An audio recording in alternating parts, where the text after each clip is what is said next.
Hello, good evening, and welcome to another edition of Iron Port here on Metropolitan Television. Iron Port is proudly brought to you in association with the Ghana Ports and Harbours Authority, Ghana Revenue Authority, Goyle Company Limited, Serene Insurance, and Ghana Link Network Services, the operators of the Integrated Customs Management Systems at the port, that's ICAMS. Our media partner is the Business and Financial Times. If you want to have a grasp of all that transpired on the show tonight, make a date and grab the Thursday edition of the BNFT, and you'll be able to see all that happened here on the show this evening. Indeed, we're also streaming live on our social media pages. Facebook, we are on Ghana Ports and Harbours Authority, GPHA Ghana. On YouTube, we are on Eye on Port Ghana. That's where you can access us and then watch the show live. Along the line, we shall be getting interactive with you, and so what you need to do right now is to send us your comments ahead via our WhatsApp line, which is 0559-019-177, 0559-019-177. At some point, we shall also activate our phone lines for you to call in and contribute to the discussion. My name is Kennedy Mona. We are back right after this break. Every now and again, Goyle makes good things happen. This time, Goyle has introduced Super XP Ron 95, a higher grade fuel loaded with additives and yet sold at the same price as normal fuel. Goyle Super XP Ron 95 enhances engine performance like never before. It maintains the engine by keeping it clean from carbon deposits. Goyle Super XP Ron 95 is designed to burn slowly and thus improves fuel economy, making you save money after several kilometers. Goyle Super XP Ron 95 gives you a smooth driving experience, that is, less vibrations. Fill up with Goyle Super XP Ron 95. Now there's no need to pay more for any higher grade fuel. Goyle has that sorted. Goyle, good energy. Electricity, then pay your taxes. Our taxes, our future. Because you see, without our taxes, we wouldn't have good roads, good schools, better hospitals, street lights, and other very important social amenities. When we pay our taxes, we give our children free and quality education. Talga, my money too small. Why should I pay my tax? Look, small. Salifo, it doesn't matter how small or big your business or income is. You still have to pay your taxes. The little taxes from each and every one of us, when put together, could give your community clean water or that deprived school with tables and chairs. Please pay your taxes. It is your responsibility. It is your civic duty. It is the law. Impressive factory. If only I had listened to you, I wouldn't have been in this mess. That devastating fire virtually wiped out the whole factory and my warehouse. Remember my misfortunes last year? Serene Insurance Asset All Risk Fire policy that I took were there to pay for my damaged stocks in the warehouse, and my machines that were affected by the floods have been replaced. My accident vehicle is back on the road thanks to Serene Insurance motor policy. Currently, my goods are on the IC covered with their marine cargo insurance policy. I was just telling Ajima about Serene Insurance. Oh, Ajima, tell him more. As a road contractor, I make sure I do my contractors all risk insurance for the projects and then workers' compensation for all the workers on site. With Serene Insurance, they will make sure they will cover your unknown tomorrow today. Serene Insurance, a new face of insurance. Call us now.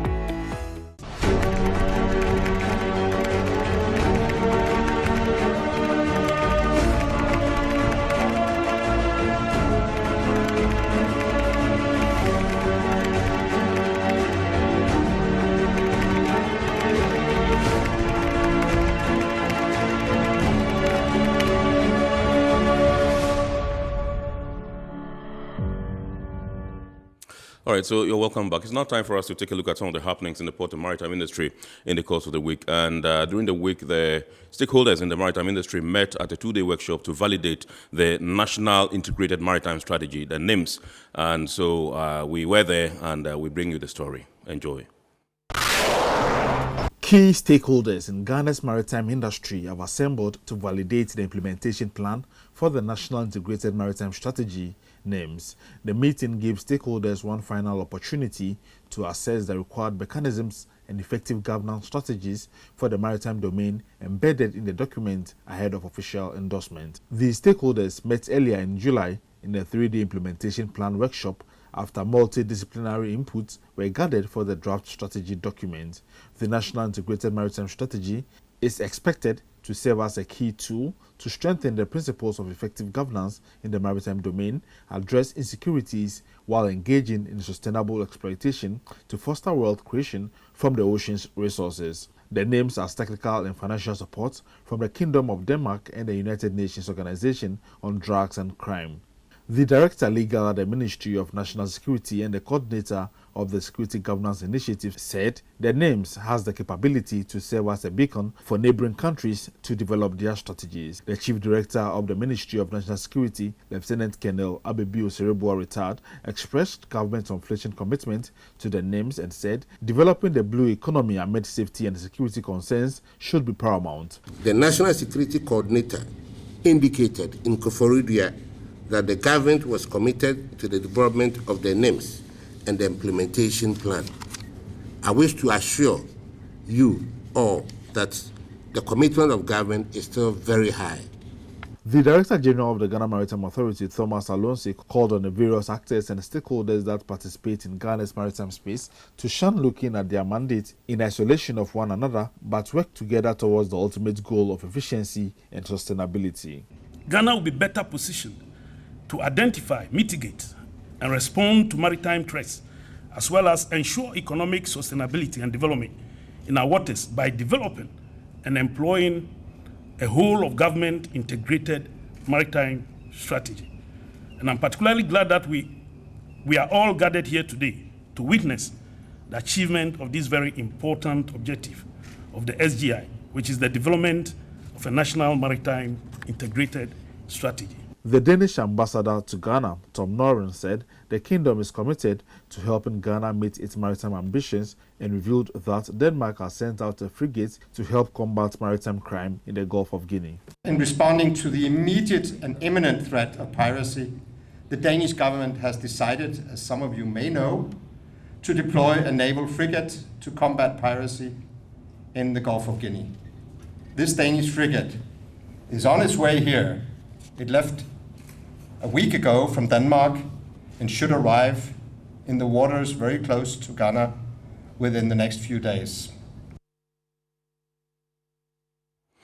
All right, so you're welcome back. Now, today our discussion, it's a very special series because it's 1 year since the implementation of the Integrated Customs Management System, the ICUMS, at the ports. And as a result, we are bringing you a special documentary detailing the activities of ICUMS since it was rolled out about 1 year ago. When we return from that particular break, then we shall commence our discussion proper. Stick and stay.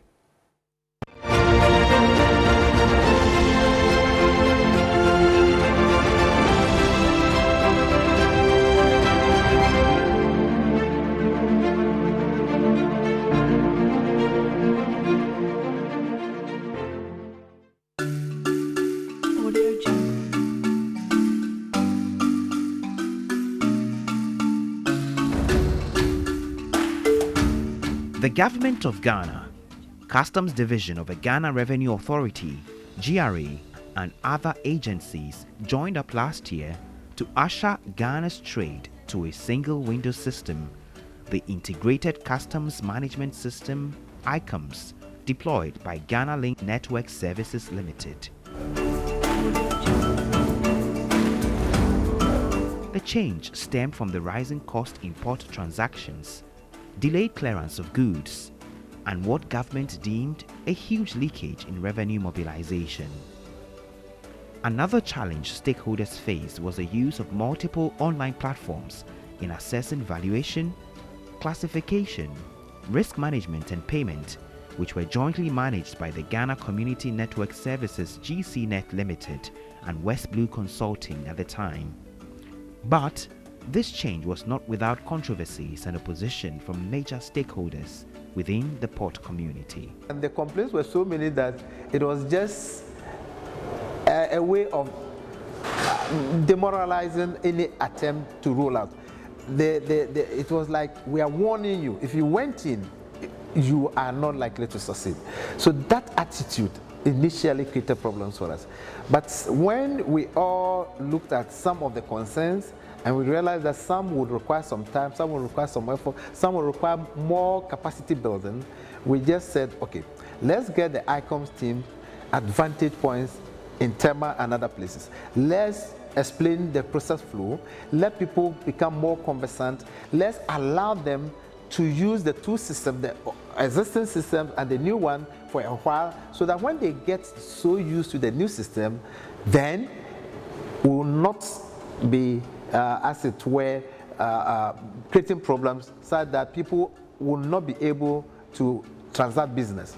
So that period in May 2020 was very critical. There's always a problem with change management. And anytime you are introducing a new system in any institution, any organization, in a country, for example, you need a long, sustained period of capacity building to bring on board those who are going to use the system. Again, because of the mindset and the lack of understanding and appreciation of the value of the system, there was a lot of resistance in getting training to be organized for these stakeholders. I would say the transition was too swift because the movement of cargo within our port, especially in Tema, is so huge that transition of such nature should have taken some kind of slow pace to get everything covered before moving from one system to another. That was a challenge. We could have done it far, far, far better than what was done. Yes, we're never informed properly, we're never trained, we're never given the basics of the icons. That made us felt that we're losing a lot out of the old system. We strongly were having some kind of fears that if a giant like this is living, which had stayed in this country and has spent like almost 20 years and more, where both agents and custom officers were familiar with their system, their software application that they were using. You know, when you are learning something with time, you become a consultant. And so to have a GCN that had come to stay for over 20 years, it tells you that they have invested so much into the ICT infrastructure. The ICOMS deployed by Ghana Link Network Services functions fully as an e-customs system. It was introduced to coordinate cross-border trade activities, cut costs to stakeholders, and increase government revenue mobilization. Minister for Trade and Industry Alan Tremantin explains the nature of opposition they faced trying to implement the new system.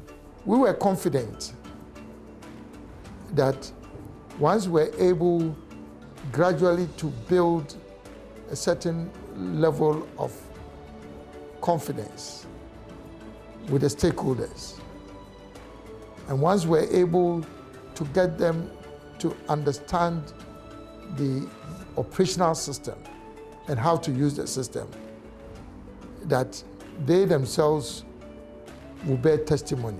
To be honest with you, first of all, let me give some kind of gratitude or appreciation to Honorable Alan Tremantin, Minister for Trade and Industry.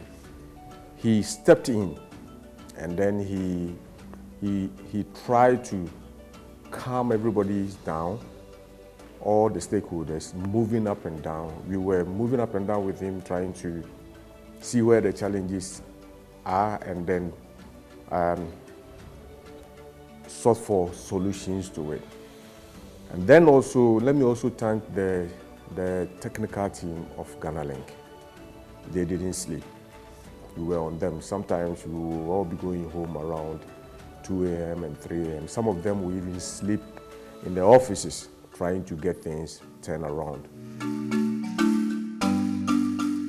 Yeah, there was confusion. At the same time, freight forwarders, especially my association, were quite very ready to help restore, as it were, the sanity that we believe that should be put in place. And we also realized that there was so much good in the ICOM system. After some briefings from the government and from the operators, and we prompted them, they sat us down, and we realized that yes, we needed to go along with them. But the protests were short-lived. Just a few weeks into the implementation of ICOMS, the superiority of a new system compared to its predecessors were so glaring. The port community had come to understand its workings and the improvement it had brought. This system has really stabilized the clearance of goods, and I can assure you, within a day, you should be able to clear a consignment from the port. The manifest system that's being used now is very difficult for you even to manipulate, if not impossible. And the other system is even about the fact that even at times it was very common hearing that hey, a container is missing at the port. Yes, you can't even find the container. Somebody will go and pay duty for one container, and you'll be able to take about 10 containers out of the port. Now it's not possible. It's not possible. The containers are electronically controlled from the very day the vessel arrives until it gets to a terminal, monitored so well that you can't manipulate it, the system. Global assessment, I say so far so good. Like I was saying, they have done quite a bit. I mean, things they've done, I've talked about the pre-declaration, pre-entry that we're doing, the enhancement of our payment systems. But now we have several banks where you can make payments, the ease of making payments, which is very viable, okay? And so that has been very good. The innovation was launched to revive the trade sector and came as a direct successor of the former pre-arrival assessment report system, PASS, and the Ghana Customs Management System, GCMS. For it allows for effective monitoring. Unlike previously where you have various other systems that are trying to send data to one another. And sometimes when data is moving from one system to another, if it's not online, if it's not timely, and it has to take days, people are able to do manipulations in such a system. The feedback we've received from all the stakeholders, right from MPS, which was one of the key terminal operators we needed to onboard on time to enable ICOM's rollout in Tema. It's very positive. Today, MPS partnership with ICOM's is so impressive that, you would just need to have an engagement with them to get to know about how they are extremely comfortable with the ICOMs. The shipping lines will still say the same. And in our engagement with the port community, the ICOMs has got an A+ rating. And our gantry cranes store it in a 3D matrix, for later the reverse of the delivery to the consignee. So clearing agent or consignee applies, declares his cargo, he pays the duty, he pays his handling charges, obtain the clearance from the shipping line electronically.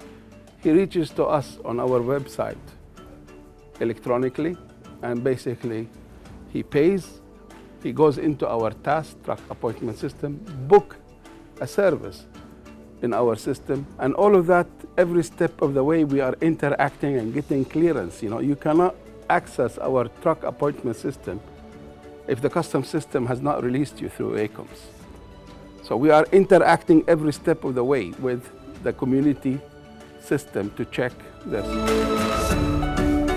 He adds that the implementation has been a complete success and an improvement in the running of a port. The one thing I would like to kind of put on record, it's been quite a successful journey because we kept achieving key milestones in the integration of this paperless system, encompassing all those stakeholders into an ecosystem that is currently functioning and running.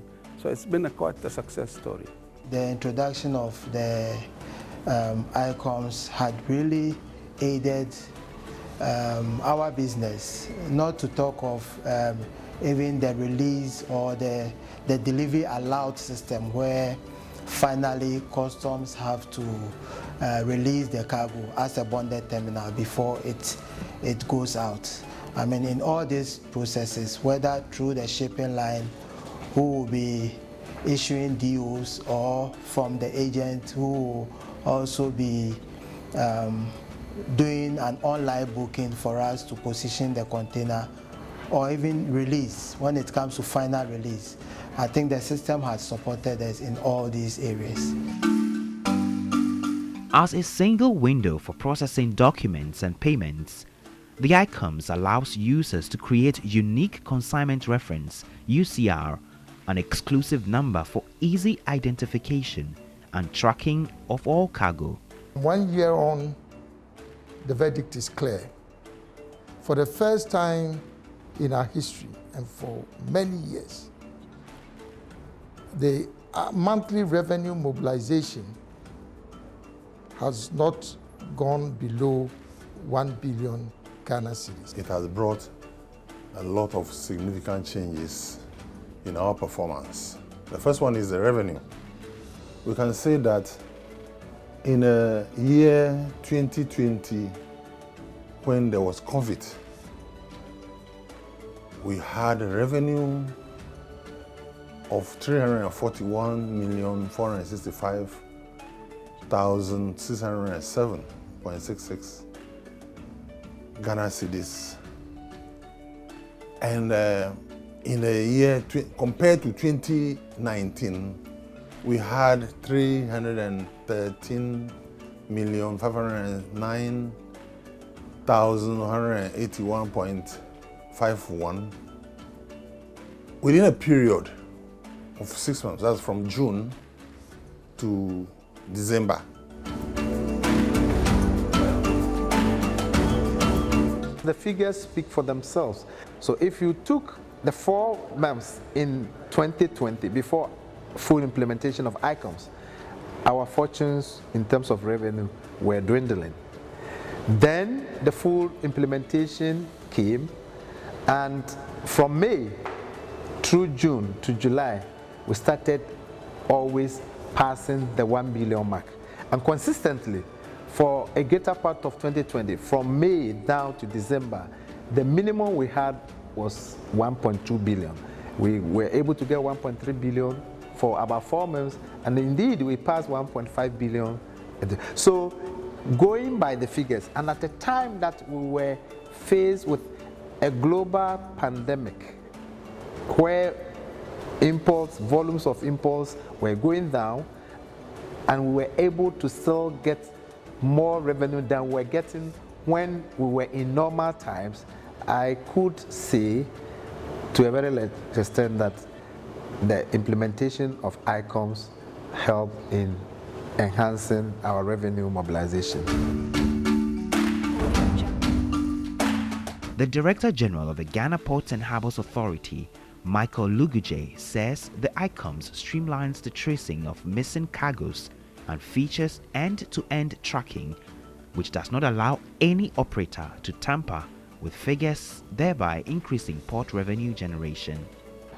It has been a success story, which is exciting because it means a going concern, which means that we are going to, if 1 year down the line we have good stories to tell, then it means we are only about starting, we are going to improve further going down the line. But generally, I think the feedback has been that it has really improved costs of doing business because of the integrated nature of it, compared to the previous situation where we had different satellite systems, the GCNet, the West Blues, and then the custom system itself. Now we have a single end-to-end system, which has helped to really save time, it has saved costs, it has also brought about an enhanced security feature.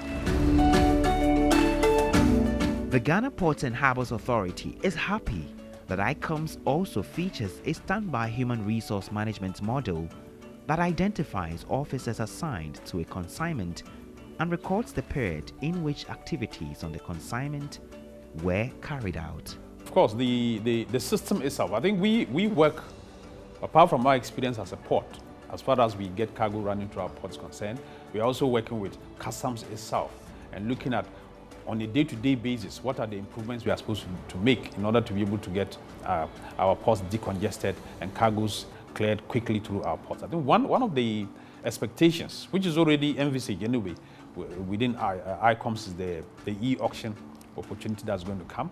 That is key because today we have a lot of cargoes that are sitting within our port terminals, congestion spaces, because of challenges customs has in more or less synchronizing the auctioning process to ensure that goods that are meant to be auctioned actually are auctioned quickly and they leave the port's facilities to create space. The Food and Drugs Authority, FDA, checks food and medicine that come into the country. The authority's head of import and export control, Emmanuel Yao Kwating, says ICOMS provides all the needed assistance on one platform without the need to switch between different systems to access varied services. It has been an experience. We can compare with all the other systems that we used to have and say that it has been a blessing to have the ICOMS. Why do I say that? It's on a single window platform. And on a single window platform, we see whatever transactions goes on the system. Our clients see us, we see them, we see customs, we see all the other regulatory agencies, and we can compare notes. We have a lot of compliance from our clients because now our clients have to just present their documentation and then it just populates on the entire system and everybody sees it. So it helps in our clients' compliance using the ICOMS. ICOMS has lived up to its much-touted capacity to largely eliminate the revenue leakages in the import and export trade. They're freight forwarders. They've written a letter to the Commissioner General and they've also written a letter to even the board at the time, actually to appreciate and to express the appreciation for the implementation of the ICOMS and some of the good things that they have come their way as a result of the implementation. And therefore, we are quite happy because if the stakeholders for whom this was done are able to say that it's working better than the previous one, then we have no other thing to say. We are quite grateful. Then for us also on the other side, who are also looking at the revenue, we also know that the revenues are increasing. So effectively it's resulting in effectiveness and efficiency. Effectiveness in terms of the customer satisfaction and efficiency in terms of the reduction in cost and increase in revenue. It was so difficult writing our reports in the olden days because you need to go around, go to customs, go to vet, go to everybody looking for data to make a report. Now the data is seated on our PC and at the touch of a button, yes, we are able to get our reports.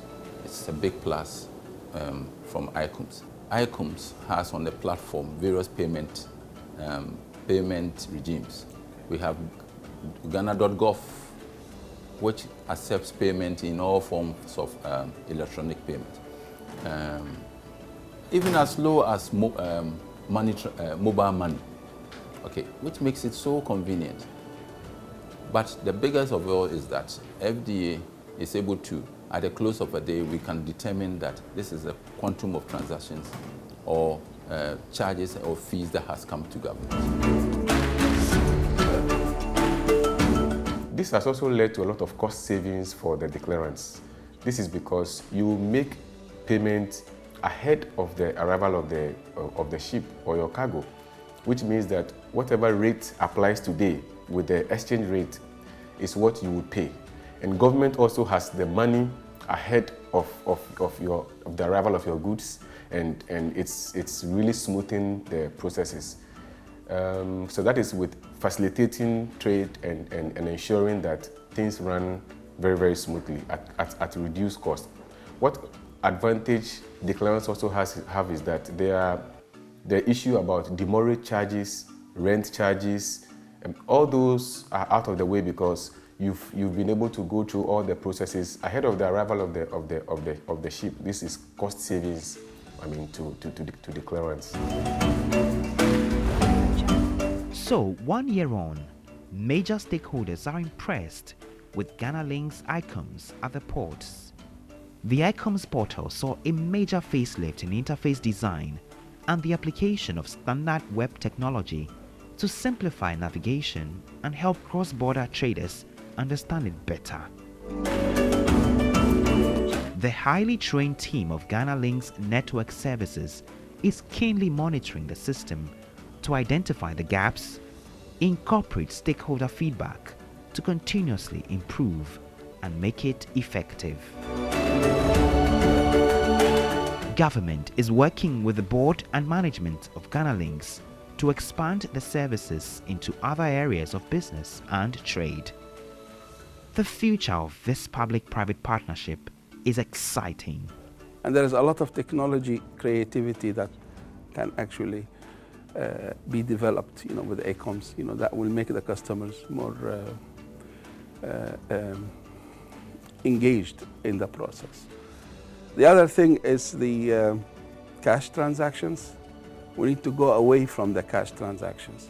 The other aspect has to do more with the timing of transactions within the system. At least several agents are supposed to play a role, several officers are supposed to play a role in getting the cargo clearance end-to-end successful. How to time that and be able to report in real time as to every entity that played a role in a particular chain, how much time they spent, and whether they could have done better than they've done. That will also be an opportunity for us to all be able to work with and get things improved. These are recommendations Ghana Link is ready for. So the future is bright. We have a 10-year contract and we are in our first year. What I can tell you is, in the years to come, we are going to ensure that we reduce the number of physical inspections of cargo to 10% based on induced high compliance.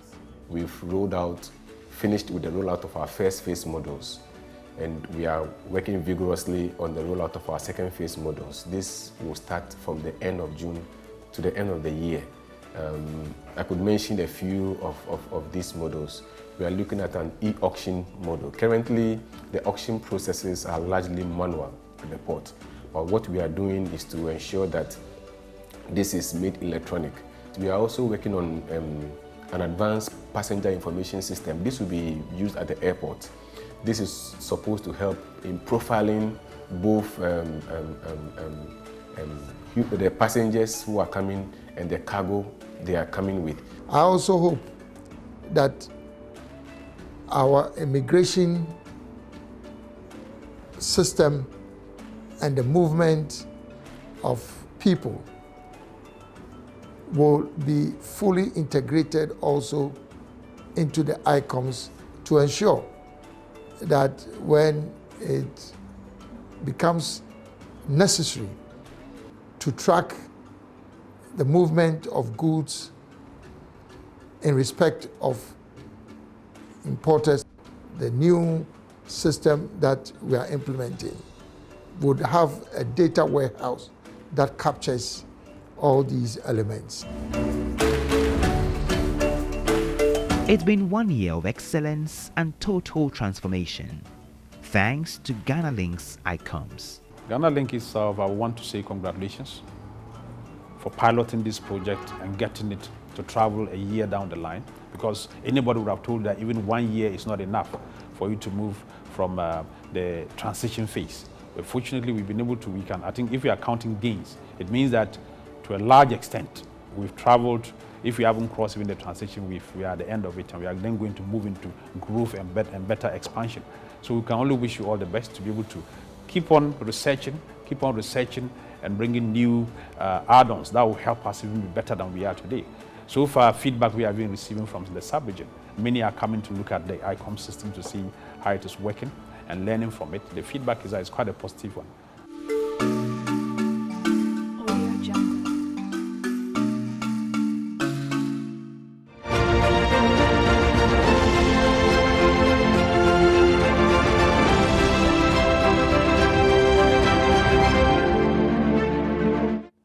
All right, 1 year of excellence and total transformation. That was the ICOM story. And we would like to say cheers and kudos to the ICOM's team, the chairman, the MD, the deputy managing director, Raymond Neko, the operations team, Norvan, and the rest of the team. We're proud of you for what you have set out to do and what you have achieved so far. And we are proud to be associated with you by your sponsorship of this show. Thank you so much. And kudos to the Customs team as well, the Commissioner General, Commissioner Customs Division, and the rest of the Customs team. You guys are doing a yeoman's job, and we're proud of you. Thank you so much. Now, ladies and gentlemen, it's time for us to zoom into our discussion proper tonight. And tonight we are talking about the provision of efficient port reception facilities in line with international best practice. We are telling you the Ghana story so far, how Ghana has been able to comply with international standards. We are talking about the International Convention for the Prevention of Ship Pollution. That's the MAPOL 7378. The International Convention for the Prevention of Pollution from Ships, MAPOL 7378, and how we have been able so far to comply with these provisions in this convention. Tonight we have in the studios Mr. James Benjamin Gezi. He is the General Manager in charge of Estate and Environment at the Ghana Ports and Harbours Authority. Good evening, sir. Thank you for joining us. Good evening. We also have in the studios Dr. Harry Barnes Daban. He is Executive Coordinator, Ports Environmental Network Africa, PNAF. Thank you very much, Doc, for joining us. Thank you. We're glad for to have having you. me. And we also have in the studios Mr. Samuel Adi. He is Operations Manager, EcoStar Environmental Services Company Limited. Thank you very much, too, for joining us. Thank you. Thank you very much. Let me begin with you, Dr. Barnes, and find out if you can just give us a brief background on the MAPOL 7378 convention and what the objective is. Yeah, thank you. Basically, as you mentioned, the convention is the International Convention for the Prevention of Pollution by Ships. So basically, that's what it's about. Before it really came into existence, there was the International Convention on the Prevention of Oil Pollution of the Sea, which is OILPOL, which was signed in London in 1954. And of course, from that time, a number of agreements were negotiated. But then in 1967, we had this oil spill from the Tory Kenyan tanker near the English Channel. And it spilled about 120,000 metric tons of oil. It was really, really significant. And then it was realized that the existing mechanisms to prevent oil pollution from ships was not adequate. And so the IMO put together the International Convention for the Prevention of Pollution by Ships, which is MAPOL in 1973. Unfortunately, it couldn't come into force because they didn't have enough states to ratify it. And then following it, there were still incidents of oil pollution from ships, and the whole target was ship source pollution and basically from oil. And so the IMO also put together the International Conference on Tanker Safety and Pollution. That was in 1978. So then this conference adopted the 1973 MAPOL original text, original convention, but then with a modified protocol. And therefore put it together. And that's why you have the name MAPOL 7378. So it's the original convention and then the modified protocol that brought it into effect in 1983. And so basically it's the only international convention that targets the prevention of ship source pollution. And several reviews have been done over the years from 1983 to date to bring it in line with technical development, but also environmental standards. Yeah, and currently it has 6 annexes. And of course, the first annex looks at oil pollution prevention. So oil waste that is generated. Yes. So basically, it all has to do with ship-generated waste, and we have to get that very, very clear. And then also the second, the Annex 2 looks at substances in liquid, noxious substances in liquid form, like chemicals and stuff. Basically, once you implement Annex 1, Annex 2 is also automatic. And then you have Annex 3, that's also a kind of packaged substances, but in packaged form, of course, substance, but in packaged form. And then Annex 3 looks at sewage, so sewage that is generated on the ship as it makes its journey. And then Annex 5 looks at garbage. So, ships has people on board and they generate garbage. And so whatever it is, it's covered by Annex 5. And then we have recently the last one, the Annex 6, that looks at atmospheric pollution from exhaust of ships, especially nitrogen oxides and sulfur oxides. So basically that is it, And that's what has brought us MARPOL, which is, of course, so far the best and the most international convention that seeks to address and protect. The objective is really to prevent pollution by ships, but then also to protect the marine environment and also all the marine life, ecosystem, marine life, exactly. So that's basically what it seeks to do. And then this pollution could be from accidental discharges or from operational discharges. They are both. The convention seeks to ensure that these are done away with or minimized to the much possible extent. Okay. Let me come to you, Mr. Gazy, and find out how committed the Port Authority is to this MARPOL 7378. The Port Authority, Ghana Ports and Harbours Authority in particular, has been very committed to this convention. Our commitment is shown by the way we responded to this convention. Even before the state domesticated the convention into our laws, the provisions of the convention into our laws, we took the steps led by Dr. Harry himself, who was then in charge to provide a facility for vessels that cross at our port to give up their waste. We started with Tema Port, where in 2004, where a company called Tibu Environmental Group was given a concession to set up a plant to receive all ship-generated waste. Then the year after, barely a year after, another one was set up in Takrady, second Takrady, to also provide the same services. So the port has been very, very committed, even before the state took steps to look at this particular provision.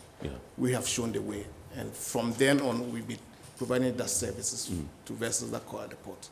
How many companies do we have, waste reception companies do we have, port reception companies do we have at the moment? Presently, we have 2 in Takrady. One provides services at the quay where vessels berth. And the other provides service at the anchorage.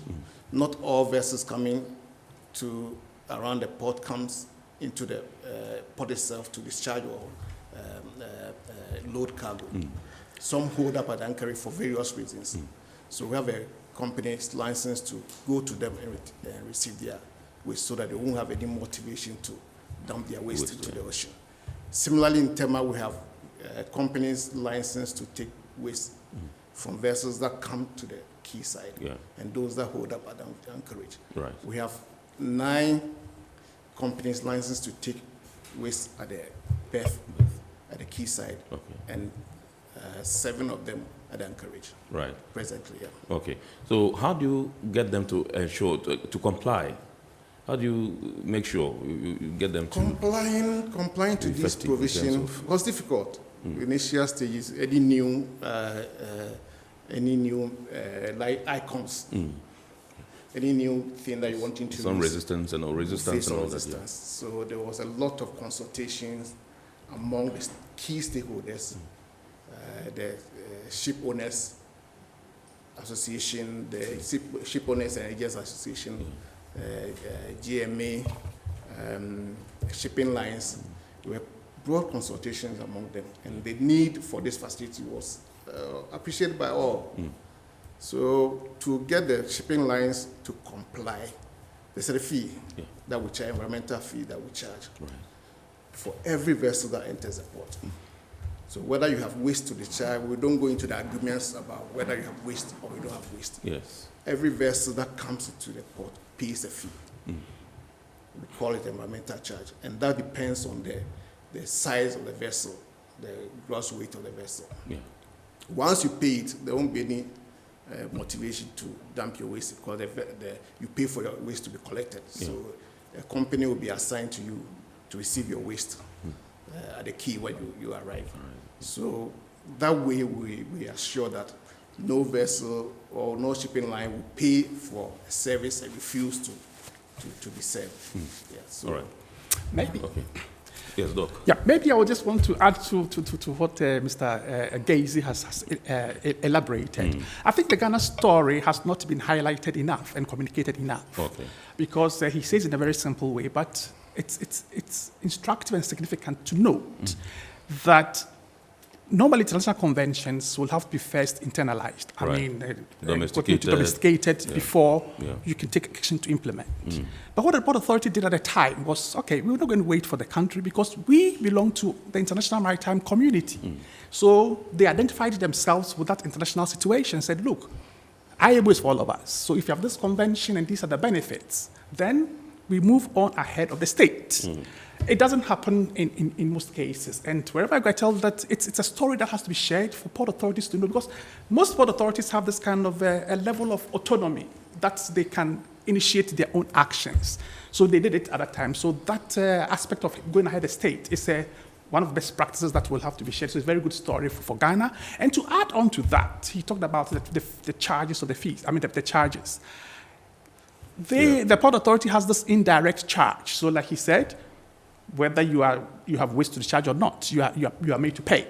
Now, if you compare this to some practices in Africa or elsewhere, ships only pay for the waste that they discharge under a direct fee system.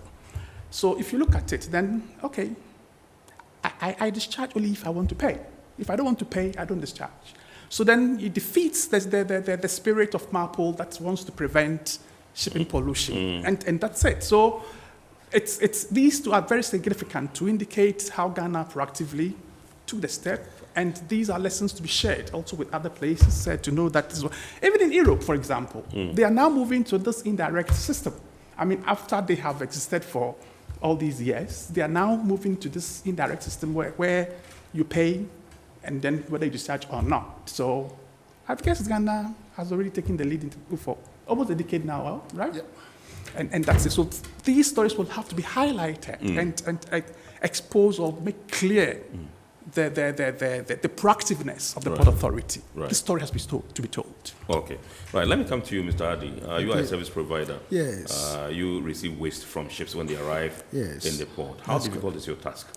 It is very difficult. Now, let me just make it clear that Doc has already said, Mr. Gazy has also made a point. Ship movement, say from China to Tema ports, generate a lot of waste. Some of the waste, like Dr. said once again, has to do with the liquid waste and the solid waste. The solid waste has to do with garbage, and the garbage, we have classes of garbage. We have class A, class B, class C, class D, F, and I. Wow. Yeah. A is plastic, B is food waste, C is domestic waste, and then what is the domestic waste? Domestic waste, like a normal domestic garbage, small bottles, rags, and those things. Yeah. And then we have the operational waste, because engine room, oil, rags, and all those. Then we have e-waste. These ones and other electronic things, they're all waste. This, the ship generates. Then we have a sewage one that is talked. Then we have the sludge, the sweet water, the bridge waters, and all those things. They are the liquid ones. Right. Now, all these things we handle. But tell you, in handling these things, it's a very difficult thing. We have a pre-logistics arrangement we have to do. Then we have a logistics arrangement we have to do. Then we have a post-logistics. What is the pre-logistics?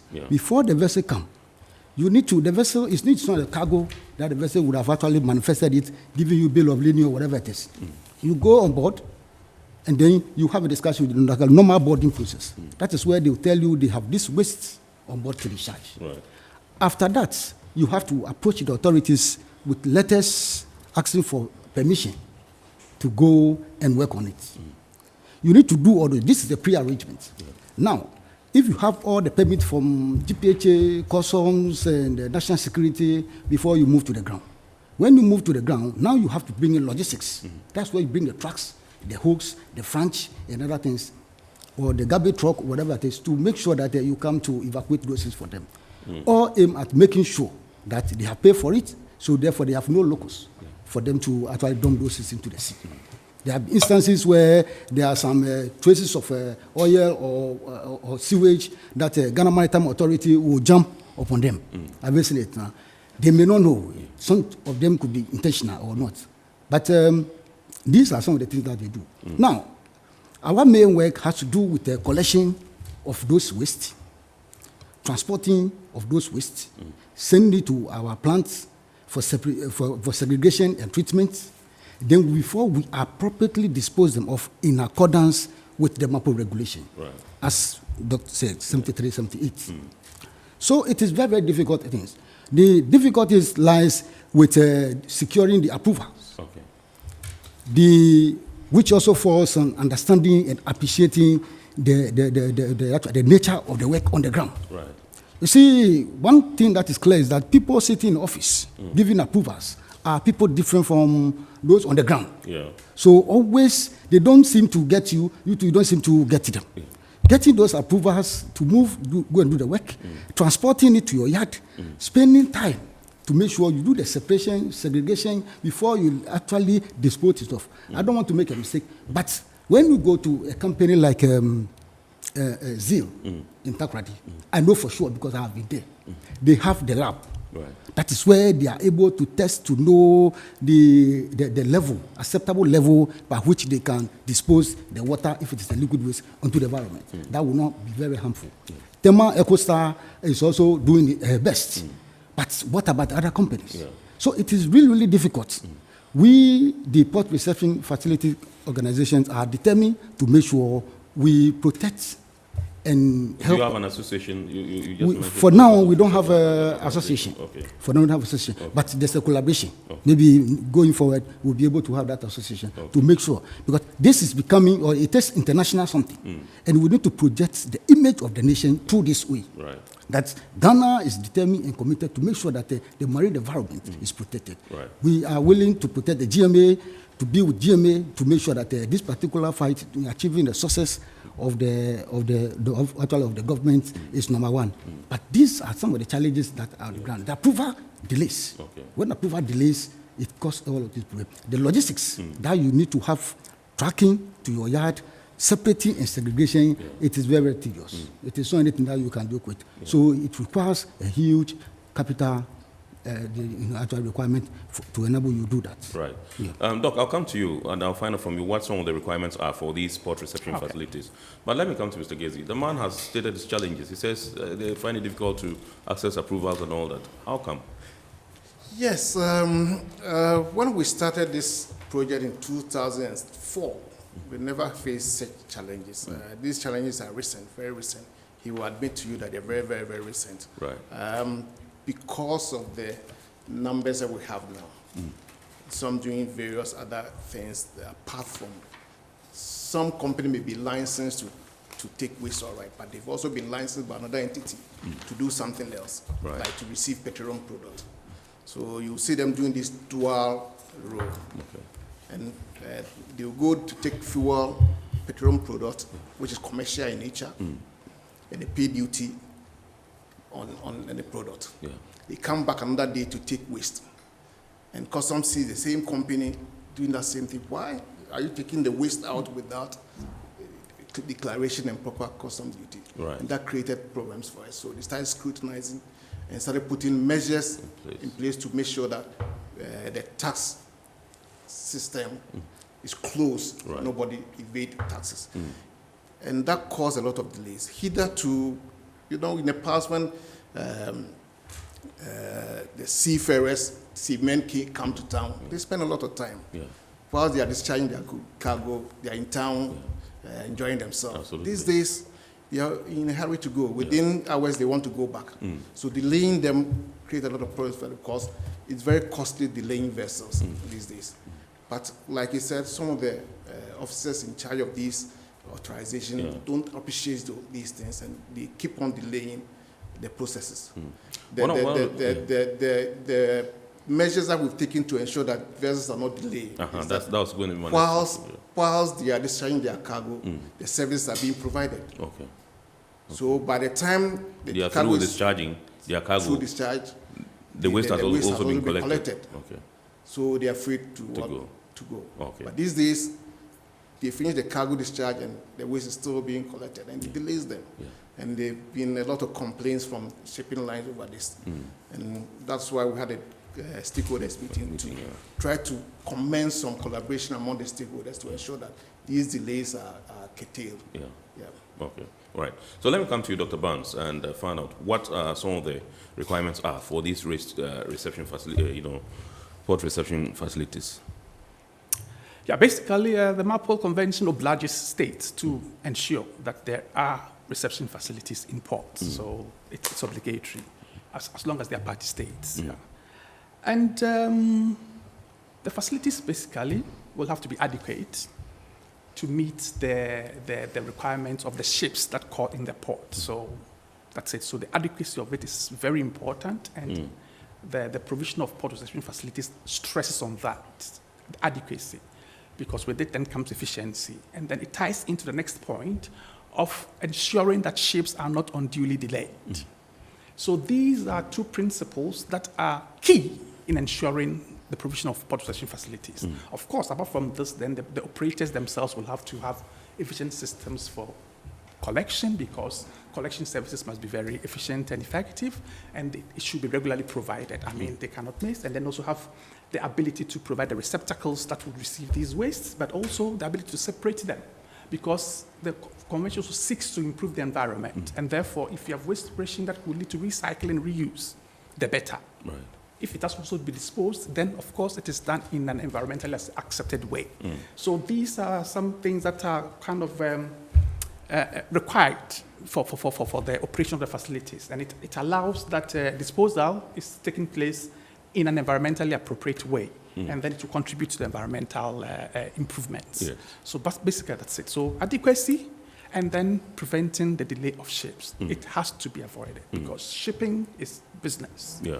Any delay costs money. And if you continue doing that, you lose that business. Ships stop calling your ports. They rather go to your competitor. Absolutely. Who are always ready to take advantage of what you have. Yeah. Okay. Let me come to you again, Mr. Adi, and find out. You listed some of the challenges that you have. Yes. Key one being delays in receiving approvals and all that. Yeah. What steps have you taken to get these issues resolved, and how long has this persisted? Oh, you see, the vessel movement is such that the nature of our work, let me establish that it is part of the supply chain system. In the supply chain system, one of the key things that I rely heavily on is just-in-time concept. That cargo will have to move on time. People will have to order it to arrive on time.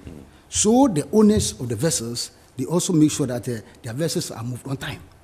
Now, those lawyers and the ship owners and the charterers, that they have access to charter party documents.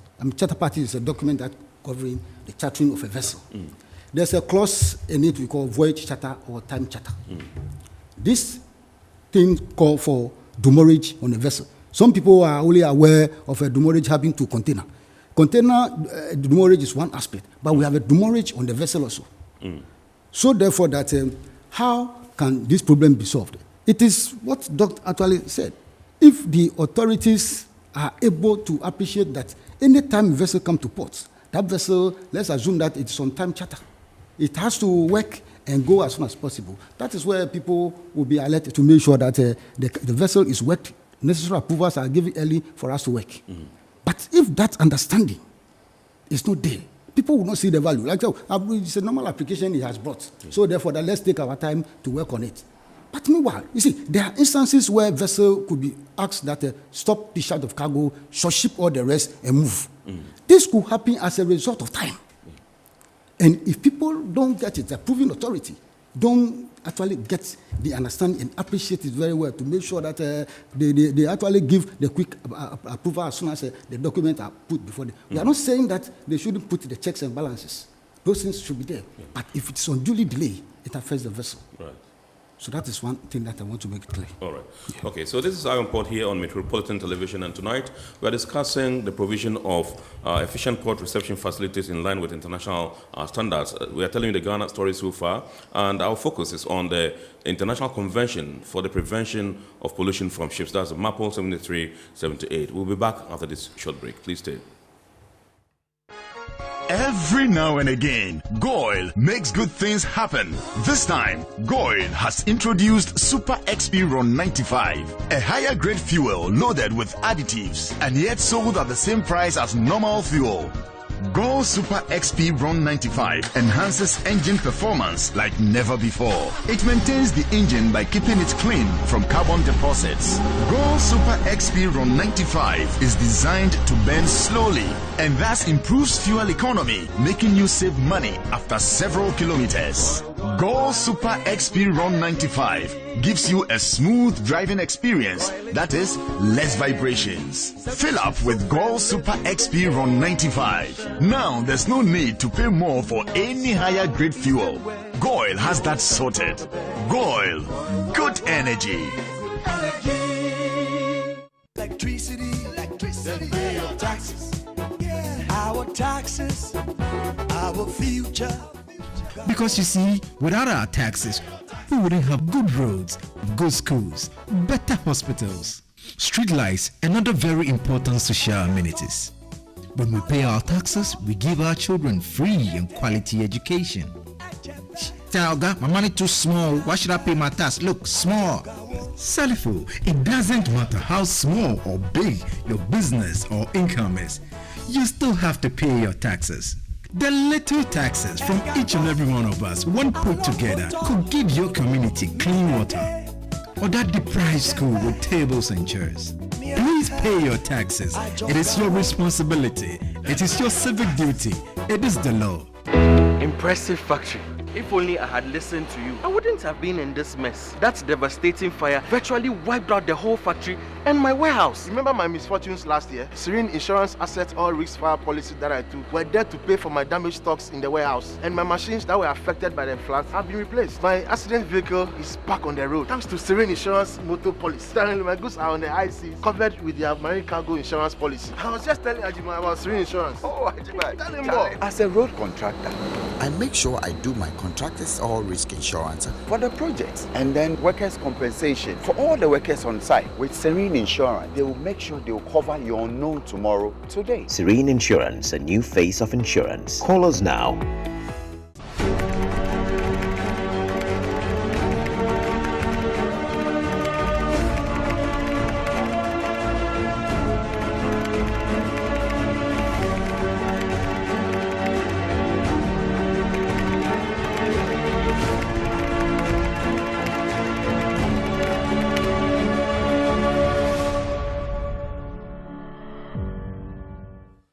All right, so you're welcome back. Let me move straight to Mr. Gazy and find out from you the level of commitment of the Port Authority in terms of trying to help reduce pollution from ships. There are those who believe that the Port Authority is only interested in profits and not what happens to the environment. I don't think that's a good opinion of the way we've handled it so far. If you look at the way we started and the consultations that we did, and even determining the fees to be charged, we look at the cost in receiving the waste, transporting to the facility, treatment, and disposal. The cost is just the fee they pay is just to handle the cost of handling the waste and disposal. There was no profit element in it. So the port is not even benefiting from this. We selected to do, we could have elected to do it ourselves, but we elected to concession it to private operators too. So they have to put up infrastructure, equipment, and other things to handle this waste. So it's not true that we care less about the environment. Aspect. But to ensure that we achieve the objective of reducing or minimizing pollution by vessels, all the companies that were given the concession were I'm not talking about Ghana alone. I'm talking about all the other ports within the sub-region. Yes, I'm talking about Ghana's situation. Yes. The Ghana situation. Okay. The Ghana situation. We ensure that each one of them did an environmental impact assessment and obtain a permit from EPA. In that way, EPA will be directly following the processes to ensure that the collection, the handling, the treatment and disposal follow the waste regulations of the national waste regulations. Right. But EPA has a waste regulation policy and regulation. Various assemblies have their own waste regulation and policy. So each of them will have to obtain permits from the EPA. So the EPA can monitor their processes to ensure that they comply with all these regulations that we have. Right. Okay.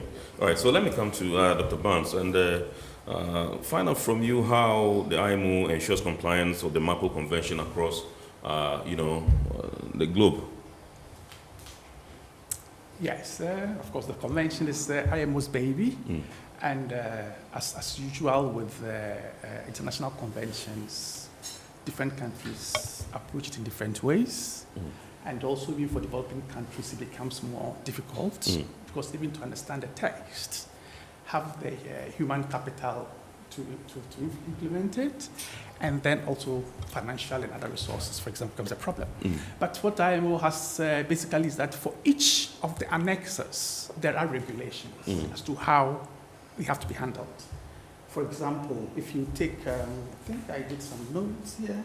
If you take Annex 1, for instance, IMO demands mandatory ship service and inspections, so that will ensure that the ships have the facilities to hold waste in ways that has to be done. Right. And then also where tankers and vessels, or both of them, depend upon the gross tonnage of the vessels, they also have to obtain international oil pollution certificates. So without it, you cannot travel. You have this certificate over a certain given period of time. You have to go back for survey and then get it renewed or withdrawn. They also oil record book, for example. So ships have to keep all these books and they can be verified. If you get to Annex 2 also, they kind of also have categorization of all the noxious liquid substances, and then also a cargo record book as well. There are several things, but I just have to jump this. Right. But also mandatory ship surveys as well. If you get to Annex 3, also they indicate what constitutes a noxious substance in packaged form, but that is basically comes under the International Maritime Dangerous Goods Code. So all those chemicals there and the substances there are listed, and you have to comply with them.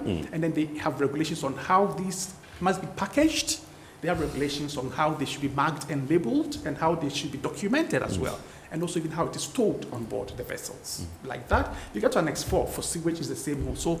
Ships will have to get a certification of International Sewage Pollution Prevention Certificate, and therefore that they are mandated to whatever, and then also regulations on how sewage can be discharged. Right. If you get to Annex 5, it's also the same thing, also procedures on how disposal has to be done, and then what happens in certain sensitive areas, special areas, and then also a garbage record book that has to document everything that's on board, how it had to be handled, where it was discharged, where the vessel next is going, and all these kind of things. And then Annex 6 also that looks at atmospheric pollution also. Those have standards that defines the emission that is permitted and what is not, and then also especially for nitrogen oxides and sulfur oxides, it has to be completely taken off.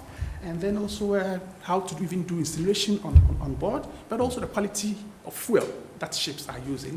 So all these regulations are there for each of the annexes, and that's how best they do it. And then they also, for them also the national competent institutions like in Ghana, the Ghana Maritime Authority, for example, stands in to ensure that all these regulations are complied with vessels that are coming into the port. So through this, and then they have to report back also to the IMO. So there's this loop of getting feedback each time. Right. Yeah. So, okay. Yeah. All right, Mr. Adi, let me find out from you what the level of collaboration between yourselves and other stakeholders, in this business is in terms of trying to effectively and efficiently play a role of, Thank you very much. The collaboration, first start with GPH, because they are the licensor. Yeah. We are the licensee. They give us the concession. Yes. So we see them as our principals. Yeah. For us, as our parents, we have a good collaboration with them.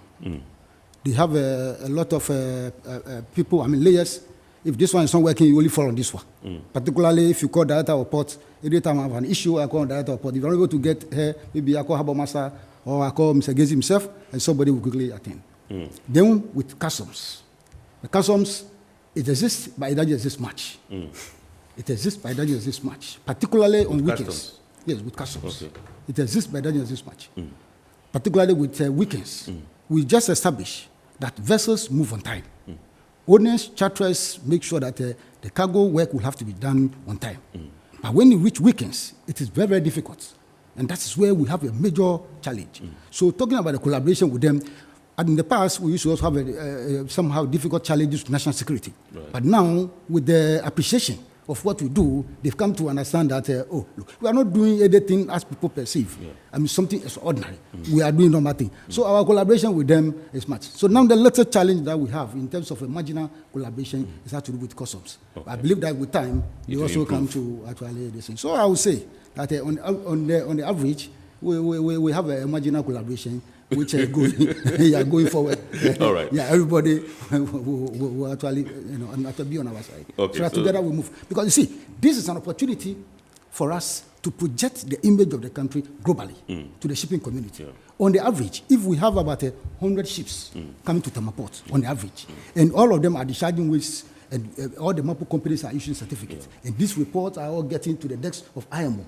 IMO will get to know that Tema Ports, for that matter, Ghana Ports, is actually doing very well in protecting the marine environment. So it is a national something. It's a national something. And the convention is also backing it. As of now, I don't know for sure, like a doc said, whether it has been domesticated or nationalized or whatever it is. That is one thing. He says it has been domesticated. But I know for GMA law, there are some provisions in GMA laws. There is a national regulation, so, Act on Marine Pollution. So it is up to those authorities for them to appreciate it. Assistant by that person. The understanding and awareness, knowing that this is a global something, this is an international shipping community something.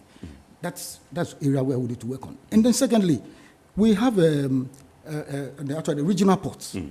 We have Lagos there, we have Benin, we have Lomé, we have Abidjan, we have San Pedro, we have Liberia, and so on. All these ports, by doing this efficiently, in the way we are telling in the international community that Tema should be a preferred destination when it comes to waste discharge, compared to all of them. Because our certificates are going. Right. And then the next thing has to do with our local empowerment of the port reception facility companies. When they give you the license, there's an onus on you to make sure that you deliver. Because you have been made to understand that this is becoming international something. So therefore that you must do your homework very well. House screening for us to make sure that we do as expected of us. Right. So when we talk of a collaboration should not only be external, but it should be internal. And within internal also as well. We collaborate with the international community, we collaborate with our national authorities, and then within the MAPO companies themselves. Because there's some situation when the vessel has to be discharged, the waste has to be discharged for the vessel to go. Within the MAPO companies, the driver is nowhere to be found. The other guy is also nowhere to be found, which means therefore that there's an internal issue that needs to be solved. So if the authority gives you license, you must know that they have given some responsibility on you. The work that they are supposed to do is what they have actually given it to you for you to do on their behalf. So therefore that you must make sure that you have also prepared your house very well to enable you to do that. Absolutely. So that that collaboration that should exist between the two of you, you and the licensee and the licensor, that will continue to be there. So together we move the nation forward. All right. You mentioned average, and I just want to find out from you the average time you spend in dealing with one ship, working on one ship. That would depend. For instance, let me take a place like MPS, the new terminal. Yes. When you go there to go and take a waste from the vessel, after you have done what you call the pre-logistics, pre-logistics yes, you mentioned it, yes, you have gotten all your approvals and other things, you go there. The crane position, where you have your connection to tap, maybe there's a actual machine there. The gantry crane is there. Their interest is on the cargo to be discharged. Yes. They need to understand and appreciate that once these people have come, can we move to Bay 3 or Bay 4? So everybody's supposed to work and then they go, so that we move there. They will not, because the understanding and appreciation is not there. So you can't get access? You cannot get access. Okay, to the Have you seen it? So in this one, do you expect me to say I have a good collaboration with them? Have you seen it now? Okay. Till the understanding and awareness is heightened. Okay. And everybody understands that, look, the moment this person comes here, he has an agenda. Let's see how best we can create opportunity for him so to be work. A win-win for everybody. Exactly. Have you seen it now? Because they have seen a situation where a vessel has discharged, and the vessel says, I will not sail, because my waste is on board. I will not sail. So now, what have you done? If there's understanding, you have shifted, then we are able to work. By the time they finish, within 1 hour, you get the clearance from the authority, and then off it sails out. Right. But now he has finished the cargo work, he's spending some hours in your port again for that thing to be done, because without it, you cannot sail. Yeah. All right. So in the event that everything is smooth, you have access to the vessel, and you are supposed to work. It's being the cargo is being discharged, and you're also doing your work. What is the length of time you take? Oh, that also depends upon the pumping capacity. I mean, the pumping rate of the vessel. We don't use, for risk avoidance, we don't use our own pump. Okay. It is the ship that has to use a home pump. Okay. So if they have a good pump, within 1 hour, 2 hours, you finish. Okay. But if you don't have good pump, it can take you 7 hours, 12 hours. Yeah. Okay. Sometimes even 24 hours. Wow. And now the situation that the Port Authority, through the approval system, have indicated that we are supposed to work only from 6 a.m. to 6 p.m. Yeah. It's also a challenge. Yeah. So you need to go back to them again to seek for federal authorization that, look, this is what I'm doing, this is what actually coming up. So what should I do? Then they'll tell you, okay, now we said 6 to 6, but now we have given you extension. You need to do that, because you need to be a very compliant entity as well. Okay. Right. Let me come to, yes, I think, let me come in. I think this is the main reason why we started that 14 October collaboration, stakeholders meeting, to commence this partnership, to explain to all the key stakeholders why we need to expedite action or the service delivery on these MAPOR services. Yes. And at that meeting, you could appreciate that those stakeholders who came appreciated the issues, and they are willing to work together. We've started with customs already. We'll try to engage GMA. Right. Because customs initially did not see the reason to interfere with these processes. So we're not going through the authorization processes like they do now. Yeah. I never heard about anybody going to custom commissioner at all for authorization. Never. It was recent. This one is very, very recent. Right. So we're trying to engage them to ensure that we can cut off some of the processes. Then also, he mentioned MPS. Yeah. We'll try to engage MPS to ensure that they give access to the operators to provide these services on time. So that, because there was a mail sent me last week about a service provider who was called several times to be allocated a vessel, and he was not appearing. Apparently, he was not getting his approvals. Yeah. So these things delay vessels, and we are very conscious of that. We will take steps to engage the various stakeholders. Like he says, national security seems to appreciate now, so the interference has reduced, gone down. We need to do with the other ones as well. So we'll continue doing that. Okay. Just a quick one. Does the Port Authority have this capacity in terms of reception facilities? Kennedy, if we had decided to do this service ourselves, we would have built the capacity to do it. But during the inception of this project, we were mindful of the government's decision to bring private, public-private partnership, partnership into port operations. So we decided to let it go to the private sector. Sure. So it's incumbent on them to build their capacity. Yeah, the private sector will have to build the capacity. And, and like Doc said, these equipment that they need to acquire to set up a facility, it requires huge capital outlay. Yeah, absolutely. If you see the facility provided by ZIL, it's comparable to any facility in the world. We need such facilities all over the country. Right. Tema would need to, EcoStar started, and we need to encourage them to provide the facilities that will meet all the standards required by IMO to operate. Right. And they also have to register with IMO to be certified to operate. Okay. All right. We have barely 3 minutes to go, Doc. I just want to find out from you whether there are any punitive actions or, measures taken against intransigent or non-compliant, ports, and also what you would like to see going forward as in our ports here in Ghana, as far as this issue is concerned. The MARPOL Convention is clear. So, of course, the punitive sanctions goes to the ships. And so if ships do not comply the way they have to, there are punitive measures for them, and there could also be significant fines also, so it's clear. But for the ports, it's for the port authorities themselves to ensure that things really work, and then IMO has all this documentation and the processes. But I also want to make an intervention here with the capacity of the port authority. Yes. The port authority does not necessarily need to run the facility itself. It's cheaper and better to get the private sector. So the initial process for me was the best. The capacity they need is that good understanding and supervision of the operation process. It's capacity. Right. And once they have that, they understand what it works, how to do for what, and how to do what. It's not enough capacity. And then with the private sector, they then ensure that the providers have what it takes. And so that's one I think it's still, they don't have to worry that if they were doing it themselves, no? Because it frees them from a lot of issues. You have now capital that you can use to invest in other developments of the port. And then private sector brings in the expertise, that's the expectation, the expertise and the capital to install the facility. So for me, it's perfect. It just has to do this and that. And then I also want to just hit on this point of the pre-arrangement thing that brings in the customs thing. And I think Mr. Gaze already made it clear that customs was not first interfering. So just in 30 seconds. Okay. What happened? In any case, what is customs approving? Because they don't even know, they don't inspect before they approve. So this has to be discussed. Right. And then when the understanding is there, then it gets clear. There are ways that customs can get involved and we can really discuss. But the approval is only adding on another layer of bureaucracy, which makes the port expensive and makes the process a whole. So it may have to be looked at. I think the suspicion of all these fuel things there.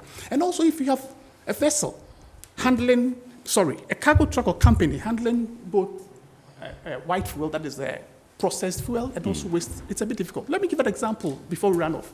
Sometime last year, for example, I had a call from the Bremen police. We had worked with them on some, interacted in some projects before in the past. And they're like, yes, because the world is checking, There's this vessel, I'm not going to mention, this vessel that landed in Tema and discharged this kind of waste. We have gone to the company's website. It is not a MARPOL company. Right. Can you check? Because we suspect that there is something wrong going on. There's some fraud.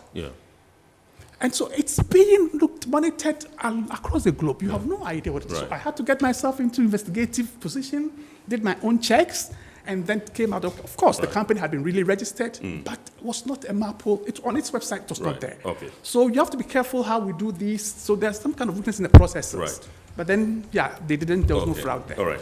Well, this is how we draw the curtain on tonight's edition of Eye on Port here on Metropolitan Television. Remember, the program has been brought to you by the Ghana Ports and Harbours Authority, Goyle Company Limited, Ghana Revenue Authority, Serene Insurance, and Ghana Link Network Services, the operators of the ICOMS, Integrated Customs Management System at the ports. We've been discussing the provision of efficient reception facilities in line with international practice, with a special focus on the International Convention for the Prevention of Pollution from Ships, the MARPOL 73, 72. I've been doing the discussions with Mr. Benjamin James Gazy.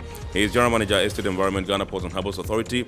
Dr. Harry Barnes Daban, Executive Coordinator, Ports Environmental Network Africa, PNAF. And Mr. Samuel Adi, Operations Manager, EcoStar Environmental Services Company Limited. Thanks, gentlemen, for obliging us this evening. We are grateful to have you. And remember, the abridged version of the show is aired on Ghana Television every Wednesday at 8:30 p.m. Make a date, don't be late. I'm Kennedy Mona. See you again next week, God willing.